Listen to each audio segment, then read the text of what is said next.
صفحہ نمبر ہے 375 375۔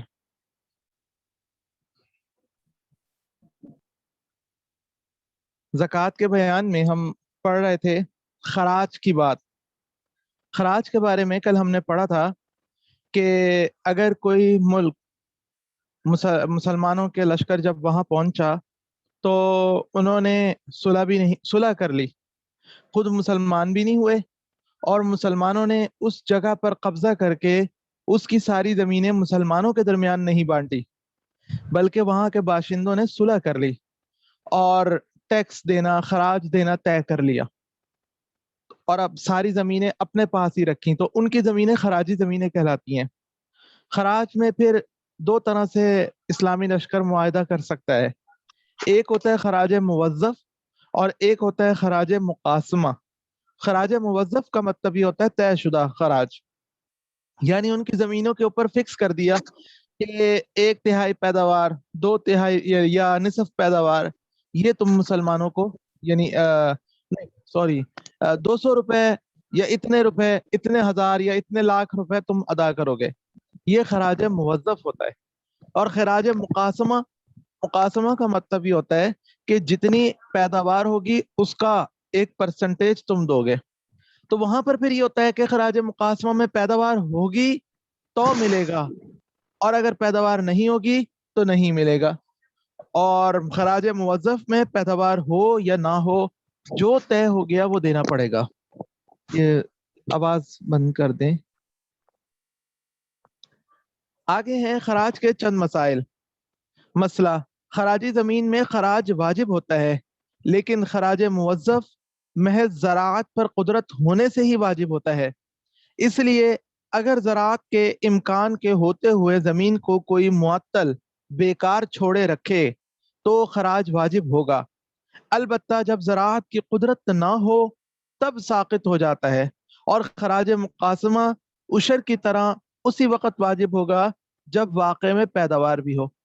کوئی بیکار زمین کو چھوڑے رکھے، خراج موظف ہو تو زمین کو بیکار رکھا اور زمین سے پیداوار ہو سکتی تھی تو وہ ساقط نہیں ہوتا، دینا پڑے گا۔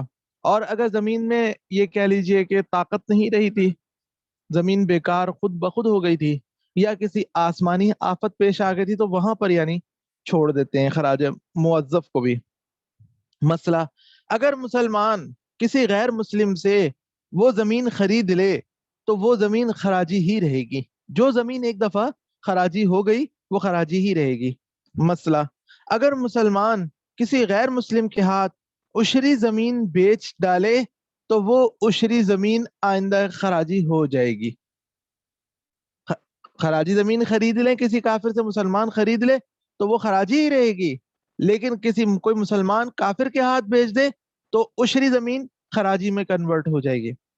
مسئلہ: خراج کے مصارف مصالح عامہ ہیں، یعنی مسلمانوں کے عام مصلحتیں ہیں، اور ان میں علماء، مدرسین، مفتیین اور طلبہ کی خدمت بھی داخل ہے۔ یعنی جو بھی ایسے کام ہو گئے کہ جہاں پہ ہم زکوٰۃ کا فنڈ نہیں استعمال کر سکتے ڈائریکٹ، وہاں پر مسلمانوں کے مصالح میں یہ فنڈ استعمال ہو سکتا ہے۔ مسئلہ: عشر و خراج دونوں ایک زمین میں واجب نہیں ہوتے، اس لیے خراجی زمین سے عشر نہیں نکالا جائے گا، صرف ایک چیز اللہ تعالیٰ کی طرف سے واجب ہوتی ہے، جیسی زمین عشر والی ہے تو عشر، خراج والی ہے تو خراج۔ مسئلہ: جس زمین میں عشر واجب ہے، اگر اس سے کوئی اور ٹیکس یا خراج لیا جاتا ہو تو عشر ساقط نہیں ہوتا۔ حکومت وہاں پر اگر کوئی ٹیکس وصول کر لے تو اس سے عشر ساقط نہیں ہوتا۔ مسئلہ: اس پر اتفاق ہے کہ خراج موظف مالک زمین کے ذمے ہوتا ہے، کاشتکار کے ذمے نہیں۔ البتہ خراج مقاسمہ کا حکم عشر کی طرح کا ہے کہ پیداوار میں اپنے اپنے حصے کے بقدر دونوں کے ذمے واجب ہوتا ہے۔ جس طرح عشر کے بارے میں ہم نے پڑھا تھا کہ اگر مزارعین سے کام کروا رہے ہیں اور ان سے کو علیحدہ سے پیسے دینا طے نہیں کیا، بلکہ ان کو اسی کے 1% ملے گا، جو پیداوار ہوگی اس کا کچھ پرسنٹ ملے گا، تو وہاں پر دونوں بندے اپنے اپنے حصے میں جو پیداوار آئے گی اس کا عشر خود دونوں نکالیں گے. یہ خراج مقاسمہ ہو تو وہاں پہ اسی طرح ہی چلتا ہے. البتہ اگر خراج موظف ہو یعنی طے شدہ فکس رقم لگتی ہے زمین کے اوپر, تو وہاں پر صرف اور صرف زمین کا مالک نکالے گا, جو کام کرنے والا ہے وہ پیداوار میں سے اپنا حصہ نہیں دے گا. مسئلہ, اگر خراجی زمین کا محصول یعنی ٹیکس حکومت وقت کی طرف سے معاف ہو, تب بھی اگر وہ خراج موظف ہو تو وہ مالک زمین کے ذمے رہے گا. یعنی یوں کہہ لیجئے جو خراج تھا نا, خراج موظف ہے, یعنی فکس رقم لگی ہوئی ہے زمین کے اوپر, حکومت نے کہا ہم نے معاف کیا, لیکن وہاں پر زمین خراب نہیں ہوئی, پیداوار اس میں سے ہو سکتی ہے, تو وہ خراج ختم نہیں ہو جاتا, وہ پھر بھی دینا پڑتا ہے. آگے اس میں تفصیل یہ ہے کہ اگر یہ شخص جو یعنی وہاں پہ کام کر رہا ہے خراج کا مصرف ہے, مثلا مفتی ہے, مدرس ہے, واعظ ہے, تو اس کو اپنے استعمال میں لانا جائز ہے. ایک بندہ مدرس ہے اور وہ خود بھی خراج کا مصرف ہے, اسی کی زمین سے پیداوار ہوئی ہے اور اسی کی زمین پر خراج عائد ہوتا ہے, تو پھر وہ جو پیداوار ہوئی ہے وہ سارا جو خراج کی رقم بنتی ہے اس کو اپنے استعمال میں لے آئے, کوئی حرج کی بات نہیں ہے. اور اگر وہ خود مصرف نہیں ہے تو اس پر واجب ہے کہ حکومت کے نہ لینے کے باوجود مصرف تک جا کر پہنچائے. مدارس اسلامیہ کا مد چندہ اس کے لیے بہت مناسب ہے.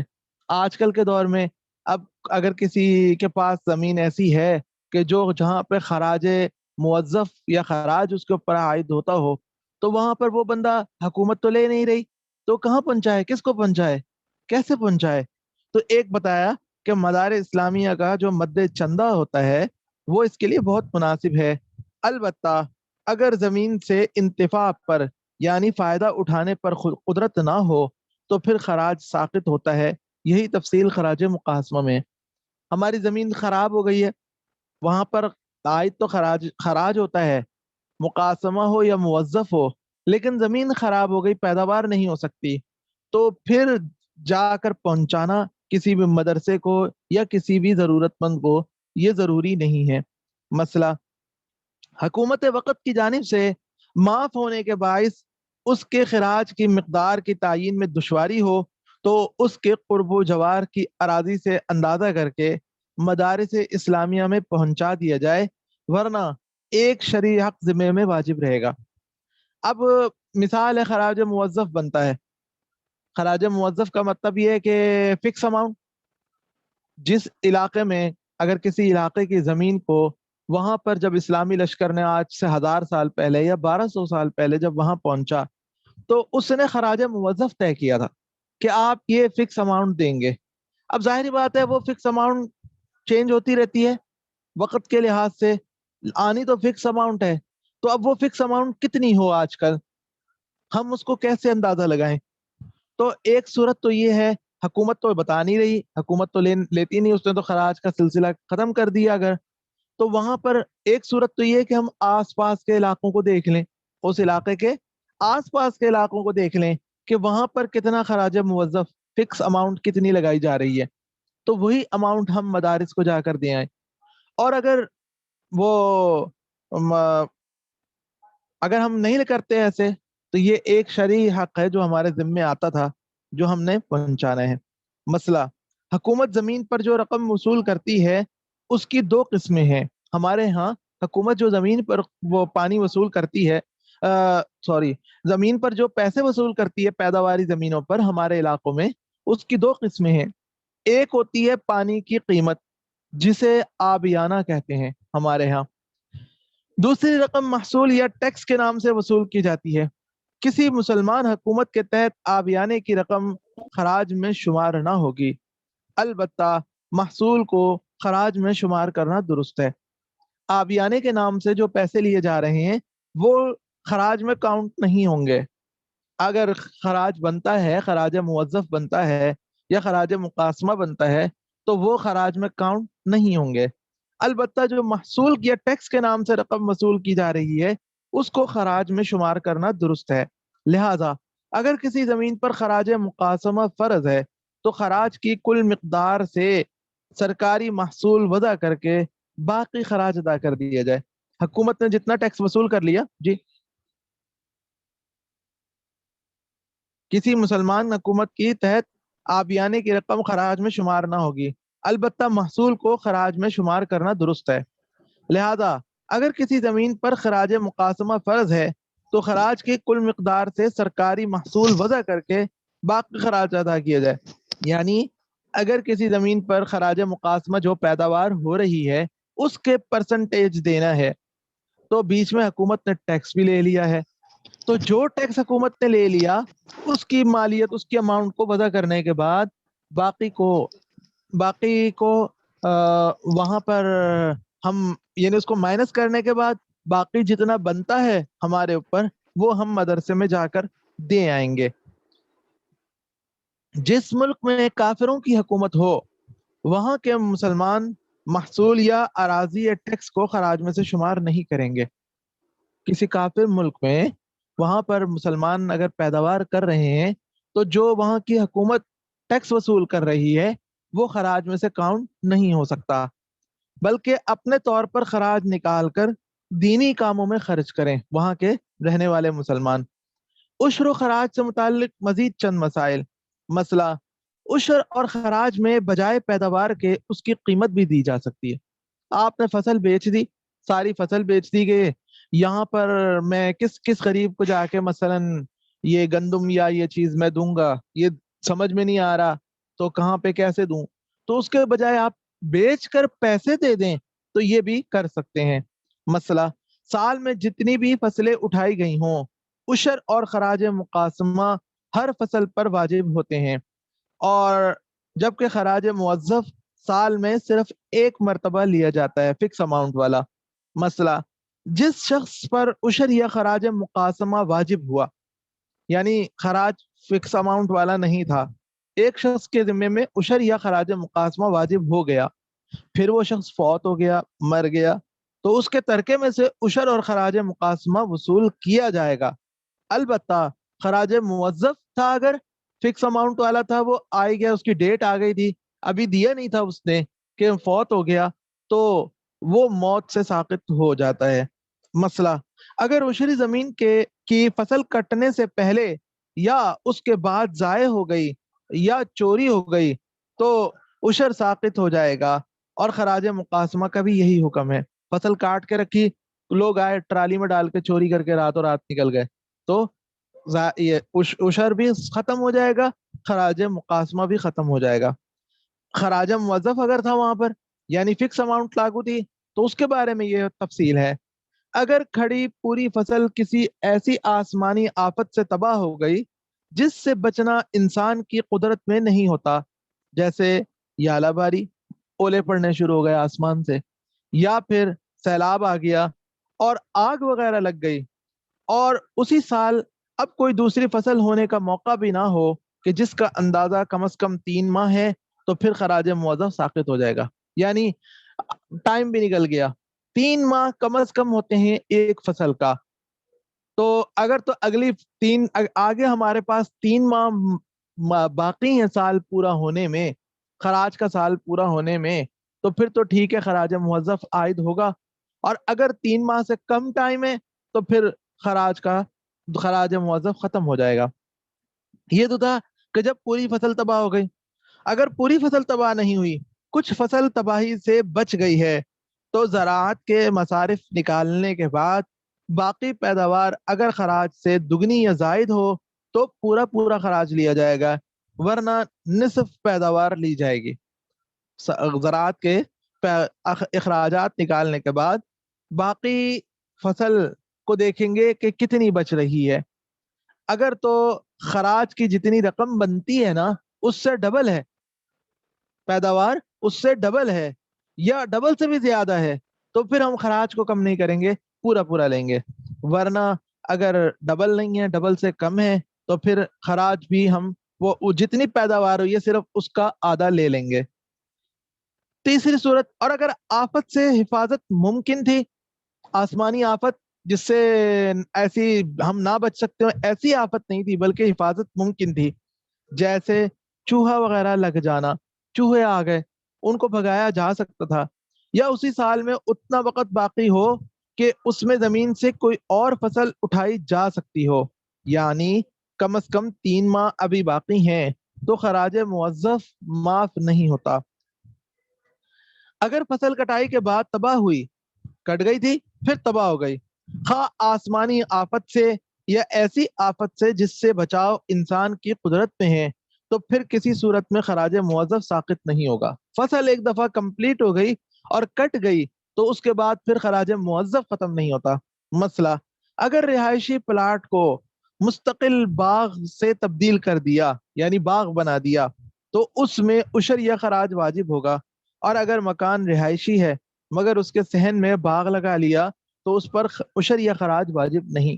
عشر یا خراج کے بارے میں ہم نے یہ پڑھا تھا پیچھے کہ اس پیداوار کے اوپر آتا ہے عشر کہ جو باقاعدہ سورس آف انکم ہوتا ہے، اس کے فائدہ، ہم اس سے یہی فائدہ اٹھانا چاہتے ہیں، مقصود ہے ہمارا۔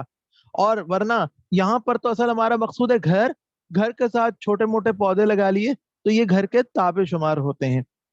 آگے ہے زکوٰۃ اور دینی مدارس کا مسئلہ۔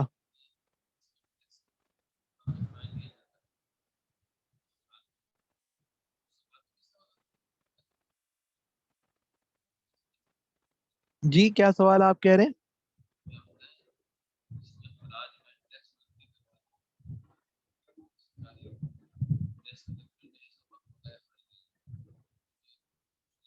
جی تو نہیں، زکوٰۃ میں جو آپ نے ٹیکس کا پوچھا کہ ٹیکس مائنس کیا جاتا ہے خراج میں سے، زکوٰۃ کے اندر ایسا نہیں ہوتا کہ زکوٰۃ میں جو ٹیکس ہے وہ مائنس کر کے باقی کو ہم زکوٰۃ دیں، ایسا نہیں ہوتا۔ زکوٰۃ میں اور ٹیکس میں تھوڑا فرق ہے، یعنی خراج میں فرق ہے۔ خراج ہے ایک طریقے سے جرمانہ بھی، خراج میں جرمانے کا کانسیپٹ ہے کہ مسلمان نہیں ہوئے نا وہ لوگ، انہوں نے اسلام قبول نہیں کیا نا، اور جزیہ دینا، مسلمانوں کو ٹیکس دینا، جرمانہ دینا قبول کر لیا، اور زکوٰۃ نر عبادت ہے اللہ تعالیٰ کے۔ جی وہ اس میں پھر تھوڑی تفصیل ہے، لیکن اس میں کانسیپٹ جو اس میں جو ہے نا وہ جرمانے کا ہے، باقی ہے۔ جی وہ بعد میں علیحدہ سے آپ باقی بات بعد میں پوچھ سکتے ہیں۔ آگے ہے زکوٰۃ اور دینی مدارس۔ یہ گھڑی ٹھیک ہے؟ 9:20 ٹھیک ہے۔ آگے ہے زکوٰۃ اور دینی مدارس کا مسئلہ۔ اس کی تفصیل سمجھنے سے پہلے یہ دیکھیے، حاکم میں 2 وصف ہوتے ہیں۔ جو مسلمان کا علاقے کا حاکم ہوتا ہے اس میں 2 وصف ہوتے ہیں۔ ایک، حکومت جس کا ثمرہ حدود و قصاص کو نافذ کرنا ہے، یعنی اس نے سسٹم کو چلانا ہے اور سسٹم کو برقرار رکھنا ہے۔ اس کی خاطر اسے سسٹم کو برقرار رکھنے کے لیے جو لوگ زیادتی اور ظلم کرتے ہیں ان کو کنٹرول کرنا ہے۔ کنٹرول کرتے ہوئے پھر اگر کسی نے قتل کر دیا ناحق تو قاتل کو قصاصاً قتل کیا جاتا ہے، یہ بھی حکومت کا کام ہوتا ہے۔ اور اسی طرح سے کسی نے چوری کی ہے، زنا کیا ہے وغیرہ وغیرہ، تو اس پر اس کی حد لگائی جاتی ہے، یہ بھی حکومت کا کام ہوتا ہے کہ اس سے سسٹم چلتا ہے۔ دوسرا ہے انتظام حقوق عامہ، یعنی عام لوگوں کے حقوق کا بندوبست کرنا، عام لوگوں کے بینیفٹس کیا ہیں، ان کے کیا تقاضے ہیں، ان کا بندوبست کرنا۔ پہلے وصف یعنی حکومت میں کوئی اور حاکم کا قائم مقام نہیں ہو سکتا، کوئی اور شخص حاکم کا قائم مقام نہیں ہو سکتا کہ وہ اپنی عدالت لگا لے اور وہ کہے کہ ہم چوروں کو سزا دیں گے، ہم یہاں پر سسٹم کو قائم ہم کریں گے۔ یہ صرف اور صرف حاکم خود کر سکتا ہے، کوئی دوسرا بندہ اس کا نائب قائم مقام نہیں بن سکتا۔ وہ حاکم کسی کو اختیار دے دے وہ ایک علیحدہ بات ہوتی ہے کہ اس نے کسی علاقے میں کسی کو بنایا، کسی علاقے میں کسی کو بنایا، یعنی پیچھے حاکم کا کنٹرول ہوتا ہے۔ لیکن ایک بندہ اسی ملک میں رہتے ہوئے کہے کہ ہم سارا سسٹم ہم خود بنا لیتے ہیں حاکم سے پوچھے بغیر، تو یہ حدود اور قصاص والا جو سسٹم ہوتا ہے وہ کوئی بندہ کوئی اور نہیں کر سکتا از خود۔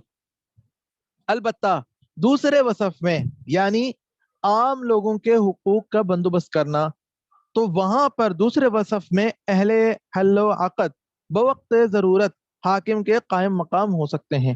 یعنی کہہ لیں کہ جو نظام چلانے کی صلاحیت رکھتے ہیں نا لوگ، اور جن کو معاشرے کے اندر ایک مقام حاصل ہوتا ہے کہ کوئی بھی مسلمانوں کی ضرورت کو سسٹم بنا کے چلا سکتے ہیں، تو وہ خود بخود بوقت ضرورت کے موقع پر، ضرورت کے وقت وہ اس وصف میں حاکم کے قائم مقام بن سکتے ہیں۔ اس کی وجہ یہ ہے کہ اہل حل و عقد کی رائے اور مشورہ کے ساتھ حاکم کا تقرر اور انتخاب وابستہ ہے۔ دیکھیے اسلام نے جو کانسیپٹ دیا ہے نا حاکم کے بننے کا، وہ یہ دیا ہے کہ اگر کہیں پر کبھی بنانا ہو تو حاکم کس کو بنایا جائے، مسلمانوں کا حاکم کون ہو، اس کو کیسے طے کیا جائے۔ تو وہاں پر پھر ہر علاقے کے اہل حل و عقد سے، عام لوگوں سے نہیں، جو وہاں پہ کہہ لیں سمجھدار رائے دینے کے قابل لوگ ہوتے ہیں، ہر خاندان میں کہہ لیجئے، ہر علاقے کے اندر ایسے لوگ ہوتے ہیں کہ ہر بندہ نہیں، اس سے مشورے نہیں مانگے جاتے، سمجھدار لوگ کو اللہ تعالیٰ نے ایسے لوگوں کا یعنی کہہ درجہ دے رکھا ہوتا ہے کہ سارے لوگ انہی سے جا کے مشورہ لیتے ہیں۔ تو ایسے لوگوں سے پوچھا جاتا ہے، وہی لوگ طے کرتے ہیں کہ ہمارے خیال میں یہ بندہ بہتر ہے، پھر وہ آپس میں مشورہ کر کے ایک کو طے کرتے ہیں۔ تو ان لوگوں کو کہتے ہیں اہل حل و عقد۔ حل و عقد کا مطلب یہ ہو گیا کہ کہیں پر بھی پیچیدگیاں آ رہی ہیں ان کو سلجھانا، جن کے اندر یہ صلاحیت ہوتی ہے کہ نظام چلانے میں کہاں پہ مسئلہ آ رہا ہے، کیسے آ رہا ہے، کیسے اس پیچیدگیوں کو کیسے دور کریں، تو ان کے اندر اللہ تعالیٰ نے ایسی صلاحیتیں رکھی ہوتی ہیں کہ وہ وہاں پر بہترین مشورہ دے سکتے ہیں لوگوں کو۔ تو وہ لوگ تو انہی سے پوچھا جاتا ہے کہ حاکم کون ہو اور کس حق کو ہم حاکم مقرر کریں۔ تو ان لوگوں کا اصل کام ہوتا ہے یہ کہ جو انتظامی امور میں سے ہے، لہذا مدارس کا مالی انتظام جو اصحاب اموال اور طلبہ کی رضامندی سے دین کی بقا کے لیے کیا گیا ہے، بطریق اولا قابل اعتبار ہوگا۔ دیکھیے حکومت اگر اس طرف توجہ نہیں دے رہی، مثال ہے کہ فرض کرتے ہیں کسی علاقے میں وہاں کی حکومت نے لوگوں کے صحت کے بندوبست کو چھوڑ دیا بالفرض، وہ کہتی ہے ہمیں لوگوں کے صحت کے مسائل سے ہمیں کوئی غرض نہیں ہے، یہ ہمارا شعبہ نہیں ہے، ہماری ذمہ داری نہیں ہے۔ تو اب وہاں پر لوگوں کی صحت کا لحاظ کیسے کیا جائے؟ تو وہاں پر پھر جو اہل حل و عقد ہوں گے اس علاقے کے، وہ آپس میں مشورہ کر کے ترتیب بناتے ہیں کہ ہم اس طریقے سے ایک ہسپتال قائم کرتے ہیں، ڈسپینسری قائم کرتے ہیں، وہاں پہ ہم غریبوں کو مفت علاج کی سہولت فراہم کریں گے اور امیروں سے ہم اس طرح سے فیس لیں گے، پیسے لیں گے۔ تو یہ ایک سارا سسٹم قائم کرتے ہیں۔ تو اسی طرح سے لوگوں کی عام دینی ضروریات کو پورا کرنا، مثلا کوئی آدمی قرآن پڑھنا چاہتا ہے، کوئی آدمی اپنے بچے کو نماز روزہ سکھانا چاہتا ہے، قرآن پاک پڑھانا چاہتا ہے، کوئی بندہ ہے کوئی مسئلہ، دینی مسئلہ، شرعی ضرورت، کوئی چیز پوچھنا چاہتا ہے، تو اس طرح کے قرآن و سنت کی تعلیم حاصل کرنا جو ہر مسلمان کی بنیادی ضرورت ہے، وہ بھی ایک طریقے سے حکومت کی ذمہ داری آتی ہے۔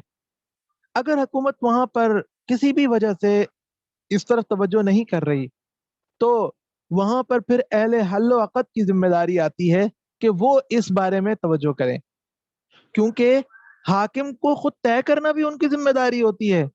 تو ایک وہ بھی نظام ہی کا حصہ ہے، تو یہ بھی نظام کا حصہ ہے کہ مسلمانوں کی ایک دینی ضرورت، جیسے میں نے مثال دی کہ صحت کے حوالے سے اگر کسی علاقے میں حکومت توجہ نہ دے تو وہاں کے پھر اہل حل و عقد کی ذمہ داری ہوتی ہے، صحت کا مسئلہ ہے، صفائی کا مسئلہ ہے، سڑکوں کے بنانے کا، تعمیر کرنے کا مسئلہ ہے، تو اسی طرح سے یہ دینی مسئلہ بھی اگر کیا کہتے ہیں کہیں پر لوگ نہیں کرتے، حکومت توجہ نہیں دیتی، تو پھر اہل حل و عقد کی ذمہ داری آتی ہے کہ یہاں پر وہ حاکم کے نائب بن کر اس سسٹم کی طرف توجہ دیں۔ تو جو اصحاب اموال اور طلبہ کی رضامندی سے دین کی بقا کے لیے یہ سسٹم بنایا گیا ہے، یہاں پر یہ سارا سسٹم بنانا بطریق اولا قابل اعتبار ہوگا۔ مدارس کے مالی انتظام کے تحت اب اہل مدرسہ محتمم بیت المال کے مال کی طرح زکوٰۃ دینے والوں اور زکوٰۃ لینے والوں یعنی طلبہ کے وکیل ہیں۔ ہوتا یہ تھا کہ جب سرکاری کارندے جایا کرتے تھے نا زکوٰۃ لینے کے لیے، پہلے دور میں جب صحابہ کرام کا دور کہہ لیجیے تھا، تو وہاں پر اموال ظاہرہ کا جب ہم نے پڑھا تھا کہ چنگیاں قائم ہوتی تھیں، وہاں پر زکوٰۃ لینے والے آتے، زکوٰۃ لوگ دیتے تھے آ کے۔ تو زکوٰۃ تو وصول کی وہاں پر کہہ لیجئے عمال نے. عمال کا مطلب ہو گیا بیت المال کے کارندوں نے, کارکنوں نے. اب انہوں نے زکوٰۃ وصول کر لی, ایک شخص فوت ہو گیا پیچھے, تو اس کے ذمے میں جو زکوٰۃ تھی وہ ادا ہو گئی کہ نہیں ہوئی؟ اس کے ذمے سے, دینے والے کے ذمے سے ان کو دیتی زکوٰۃ ادا ہو گئی, اس کی ذمہ داری ختم. وہ اللہ تعالیٰ کے یہاں سبک دوش ہے کہ میں نے پہنچا دی ان کو. اور پھر دوسرا کام یہ ہوتا تھا کہ یہ جو مال پڑا ہوا ہے, یہ مال اب کس کا ہے؟ ان کا اپنا ہے, کس کا ہے؟ تو جو بیت المال ہوتا تھا بالفرض ہم فرض کر لیتے ہیں کہیں پر اگر وہ چوری ہو جاتا ہے یا گر جاتا ہے, نہیں پتہ لگ سکا, مال پوری احتیاط کے باوجود تھوڑا بہت گر گیا, تو جو مال گر گیا اس کے بعد کسی غریب تک تو پہنچا نہیں, راستے میں گر گیا. تو اس دور میں پھر بیت المال کے جو غریب غربا تک پہنچانے کی ذمہ داری ہوتی تھی, وہاں تک تو پہنچا نہیں, تو پھر ہم کیا توقع کریں گے کہ کیا ہوا؟ وہ زکوٰۃ کا پیسہ کس کی زکوٰۃ ادا ہوئی, کیا ہوا کیا نہیں ہوا؟ تو یوں سمجھا جاتا تھا ایک طرف سے وہ دینے والوں کے وکیل ہیں اور دوسری طرف سے لینے والوں کے وکیل ہیں, تو دونوں کی ذمہ داری پوری ہو جاتی ہے. تو اسی طرح سے ہم یہاں پر بھی مدارس کے جو محتممین حضرات ہیں, اہتمام کرنے والے ہیں, چلانے والے ہیں, ان کو بھی ہم اسی طرح سے فرض کریں گے کہ وہ بھی زکوٰۃ دینے والوں کے وکیل بھی ہیں اور طلبہ جن کے اوپر زکوٰۃ خرچ کی جاتی ہے ان کے وکیل بھی ہیں. کیونکہ جیسے حاکم اپنی رعایا کا نائب ہوتا ہے, اسی طرح محتمم طلبہ کا نائب اور وکیل ہوتا ہے. لہذا جو شے زکوٰۃ کے طور پر آپ کسی محتمم کو دیں گے تو محتمم کا قبضہ کرنا اس چیز پر خود طلبہ کا قبضہ کہلائے گا. اس کے قبضہ دینے سے دینے والے کی ملکیت سے وہ شے نکل جائے گی. جس بندے نے جا کے مدرسے میں محتمم صاحب کے پاس پیسے دے دیے, تو پیسے دینے سے اس کی اپنی ملکیت سے وہ چیز نکل گئی, اب وہ اس کا مال نہیں رہا بلکہ طلبہ کا مال ہو گیا, طلبہ کی ملکیت ہو گئی. اب مسئلہ ایک اور اٹھے گا کہ اگرچہ طلبہ کی ذات اور ان کی تعداد مجہول ہو, طلبہ کتنے طلبہ کی ملکیت ہوئی؟ ملکیت تو ہو گئی ہے, لیکن کس کس طالب علم کی؟ 100 طالب علموں کی, 200 طالب علموں کی, اور کون سے والے کی؟ ان کی ذات بھی مجہول ہے اور ان کی تعداد بھی مجہول ہے. ابھی محتمم صاحب مدرسے میں مثال ہے, بڑا مدرسہ ہو کوئی, تو وہاں تو طلبہ روز مثال ہے کہ اگر مطلب داخلے ہو رہے ہیں, جا رہے ہیں, آ رہے ہیں, اگر ہم فکس کر دیں کہ جو 100 طالب علم ہے یہ پیسہ فرض کیا رمضان میں جتنا پیسہ آیا ہے یہ صرف انہی 100 طالب علموں کے لیے ہے, اور اس کے بعد جو آئندہ سال میں آنے ہیں, پورے سال میں طلبہ آئیں گے پڑھنے, ان کے لیے نہیں ہے, تو یہ تو سارا پیسہ انہی کی طرف آ جائے گا, باقیوں کے اوپر ہم خرچ نہیں کر سکتے. تو اس لیے کیا بتایا کہ اگرچہ طلبہ کی ذات اور ان کی تعداد مجہول ہو, جیسا کہ حاکم یا اس کے عمال کے زکوٰۃ پر قبضہ کرنے سے وہ زکوٰۃ دینے والوں کی ملکیت سے نکل جاتی ہے اور فقراء وغیرہ کی ملکیت میں داخل ہو جاتی ہے, اگرچہ ان فقراء وغیرہ کی تعداد اور ذات مجہول ہوتی ہے. جب حکومت وصول کرتی تھی نا, بیت المال میں زکوٰۃ وصول کرتی تھی, تو پہلے تو سمجھیے کہ فرض کیا اس دور میں بھی رمضان کو ہی اگر زکوٰۃ آتی تھی تو رمضان میں تو ڈھیر لگنا شروع ہو گیا. پیچھے کس کس غریب کے لیے حکومت کے پاس آ رہا ہے پیسہ کوئی پتہ نہیں ہے, ان کی تعداد بھی نہیں پتہ, اور ان کے یعنی کہہ رہے پرسن ان کی یعنی ذات کا بھی نہیں پتہ کہ کون کون سے والے. تو وہاں بھی جس طرح سے اس کے باوجود ہم زکوٰۃ کو درست مانتے تھے, اور کہ جو بھی ہیں, جتنے بھی ہیں, جون سے بھی ہیں, سارے غریب غربا کے لیے ہے, انہی کی ملکیت میں آ گئی ہے, یہاں بھی ہم بالکل ویسے ہی مانیں گے. غرض محتمم مدرسہ زکوٰۃ و صدقات وصول کرنے میں حاکم کی مثل ہوتا ہے, اور مدرسے کا خزانہ بیت المال کی مثل ہوتا ہے. جیسے بیت المال ہوتا ہے سرکاری, یہ ویسے ہوتا ہے. البتہ یہ سرکاری سے مراد میری آج کل والا میں سرکاری نہیں کہہ رہا, یہاں کا تو مجھے نہیں پتا کہ قانونی طور پر کیا سسٹم ہوتا ہے, یہ میں اس کی بات کر رہا ہوں کہ جو فقہ کی کتابوں میں لکھا ہوا ہوتا ہے پرانے دور کا, اس کی بات کر رہا ہوں.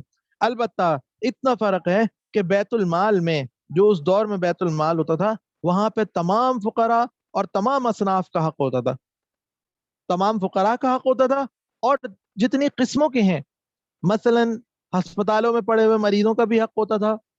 اس دور کے جو زکوٰۃ وصول ہوتی تھی نا, اس میں آپ اس پیسے کو مدرسے کے طلباء کو بھی دے سکتے تھے، اس پیسے کو بیواؤں کو بھی دے سکتے تھے، اس پیسوں کو یتیموں کو بھی دے سکتے تھے، اس پیسے کو اور کسی کہہ لیں کہ کوئی دکاندار ہے مقروض ہو گیا، بدحال ہو گیا، اس کو بھی دے سکتے تھے، یعنی ہر ایک کو دے سکتے تھے، ہر پوری یعنی عوام میں سے ہر ایک کو دے سکتے تھے۔ یہاں پر مسئلہ یہ ہوتا ہے جب بیت المال کے یعنی مدرسے کے والے کو متمم کو پیسے ملتے ہیں، اس میں تھوڑا فرق ہے۔ فرق یہ ہے کہ مدرسے کا خزانہ اس بڑے بیت المال کی ایک ذیلی شاخ بن کر صرف مستحق طلبہ کے لیے مختص ہے۔ تو آپ یعنی عوام جو پیسہ دے رہی ہے متمم کو، وہ اس لیے نہیں دے رہی کہ تمہیں اگر کوئی بیوہ نظر آئے تو اس کو بھی دے دینا، تمہیں اگر کوئی بدحال تاجر نظر آ جائے کہ جو بالکل بیچارہ ڈیفالٹ کر گیا ہو اور اس قرضوں سے جکڑا ہوا ہو تو اس کو بھی دے دینا، تمہیں کوئی اسپتال میں اگر کوئی غریب نظر آ رہا ہے جو آپریشن کے لیے پڑا ہوا ہے تو اس کے پاس پیسے نہیں، اس کو بھی دے دینا، ایسا نہیں ہے۔ وہ یہ اس کا ایک ذیلی ہے۔ ذیلی کا مطلب یہ بنا کہ صرف اور صرف تم دین پڑھنے کے لیے آنے والے طلبہ کو دینا، باقیوں کے لیے بھی ہم آپ کو نہیں بنا رہے، باقیوں کا معاملہ ہمارے پاس ہے، ہم خود ہی اس کو دیکھ لیں گے۔ گویا کہ باقیوں کو پبلک خود سے دیتی ہے، ہم مدارس کے متمم کو طلبہ وہ پبلک جو لوگ زکوٰۃ دینے والے ہیں وہ صرف اور صرف متمم کو مدارس کے طلبہ کے لیے بیت المال کی طرح سے بناتے ہیں، یہ کہہ لیجئے ایک مقرر کرتے ہیں، ناظم بیت المال مقرر کرتے ہیں۔ ٹائم اوپر ہو رہا ہے، ہم ابھی یہیں پر اس کو روک لیتے ہیں، اس میں کوئی متعلق کوئی سوال ہو تو اس کو کر سکتے ہیں، باقی محتمم مدرسہ یا مدرسے سے متعلق زکوٰۃ کے مسائل ابھی تفصیل اس کی کچھ باقی ہے، وہ انشاءاللہ کل کر لیں گے۔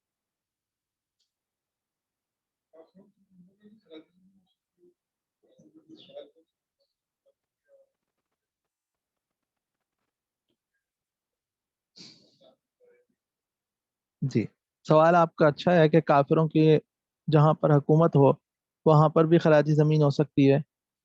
اس میں دو صورتیں ہوں گی نا، ایک زمین تو ایک تو یہ بھی پاسبل ہے کہ مسلمانوں کے پاس ہی موجود علاقہ تھا جہاں پر مسلمانوں نے وہاں کے باشندوں کو خراج مقرر کر دیا تھا، پھر اس کے بعد وہاں پر دوبارہ کافروں نے قبضہ کر لیا، 200 سال بعد، 300 سال بعد، کبھی بھی آپ کہہ لیں کہ کافروں نے قبضہ کر لیا، تو جو زمین خراجی بن گئی وہ تو بن گئی۔ اب وہاں کا کوئی باشندہ مسلمان ہو گیا یا کوئی مسلمان نے اس علاقے میں جا کر زمین خرید لی تو زمین تو وہ خراجی رہے گی نا۔ ایک صورت تو یہ بھی ہے، اور یہ بھی ہے کہ جو زمینیں ہیں ہی ابھی تک کافروں کے پاس لیکن وہاں پر پیداوار ہو رہی ہے، ایک وہاں کا باشندہ کوئی مسلمان ہو جاتا ہے تو وہ بھی پھر زمین بیسیکلی خراجی رہے گی، تو کیونکہ کچھ نہ کچھ تو دینا ہے نا، تو لیکن ہم وہاں پر پھر خراج دیں گے۔ دوسرا سبق شروع۔